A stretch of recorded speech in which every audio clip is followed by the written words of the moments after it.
في هذا الفيديو غادي نوريك كيفاش تصايب العسل في الدار بواحد الطريقه اللي سهله وبسيطه، غير ب2 كيلو ديال السكر فقط. تبع معايا باش نوريك الطريقه راه سهله وبسيطه، وكيفاش حتى اننا كنسموها الاخوان بعض الاعشاب اللي كتكون جبليه. تبع معايا، وإلا عجبك الفيديو خلي واحد القليمه تخسر حتى شي حاجه وشي دعوه ديال الخير.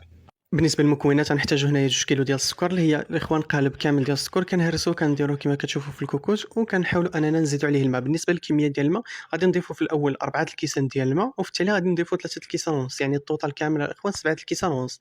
هنا كما شفتوا غادي نضيفو 4 ديال الكيسان وكنخليوه انه في الجنب يرتاح على خاطرو. من بعد غادي نوجدو باش اننا نسموه. هنا نحتاجو معلقه كما كتشوفوا ديال اتاي حبيبات، كنزيدوا عليهم معلقه ديال الزعتر، وهنايا القرنفل كنزيدوا 4 ديال الحبات حتى ل5.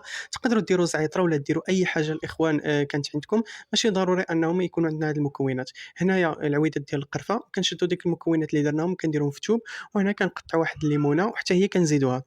من بعد الاخوان كنشدوا داك الشيء، كنحاولوا اننا نزيدوه كما كتشوفوا في الكوكوط. ومن بعد غادي نضيفوا الماء اللي هما 3 ديال الكيسان ونص، يعني الطوطال الاخوان جاتنا 7 الكيسان ونص. من بعد الاخوان غادي نشدوهم نديروهم فوق البوطه ونخليو انهم يتعسلوا على خاطرهم حتى ان يتغير اللون ديال الحامض ديالنا كيولي ذهبي. عرفوا باللي ان الاخوان صافي الخليط ديالكم راه وجد، ولا اللون ديال الخليط ديالكم كيولي على هذا الشكل هذا كما كتشوفوا، كيولي كيبري وكيميل شويه للحموريه.